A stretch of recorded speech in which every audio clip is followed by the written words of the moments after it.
संघर्ष योद्धा मनोज जरांगे पाटील हे मागील 7 दिवसांपासून आमरण उपोषण करीत आहेत। त्यांचे उपोषण सोडविण्यासाठी राज्य सरकारकडून कोणताही प्रयत्न झालेला नाही। 20 फेब्रुवारी रोजीच्या विशेष अधिवेशनात मराठा आरक्षणावर चर्चा करण्यासाठी सर्वच आमदारांच्या निवासस्थानासमोर शुक्रवारी मराठा समाज बांधवांनी आंदोलन करून लक्ष वेधलं। भाजपचे आमदार सुभाष देशमुख यांच्या होटगी रोडवरील निवासस्थानासमोर मराठा आंदोलकांनी घोषणाबाजी केली। यावेळी आमदार सुभाष देशमुख यांनी फोनवरून आंदोलकांशी संवाद साधला। मी समाजाच्या कायमच पाठीशी आहे। येणाऱ्या विशेष अधिवेशनात चर्चा होऊन आरक्षणाचे विधेयक पारित करण्यात येतील अशी माहिती देशमुख यांनी दिली।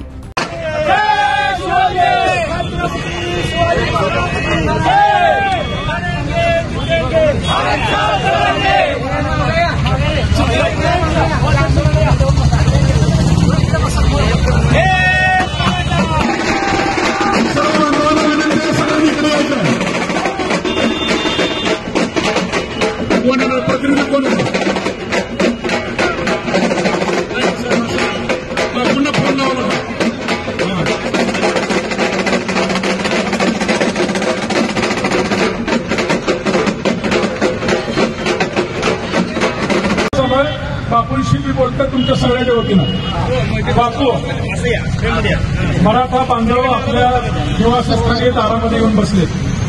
मागील 7 दिवसापासून मराठा योद्धा 5 कोटी मराठाचं नेतृत्व ज्यांनी केलं, कुटीत सभा घेतली। अशा जरांगे पाटलाच्या जीवाची हेळसांड होत असताना आपल्या सरकारच्या बघ्याच्या भूमिका घेत आहे, त्याचा सगळ्या दृष्टीने आम्ही निषेध करतो।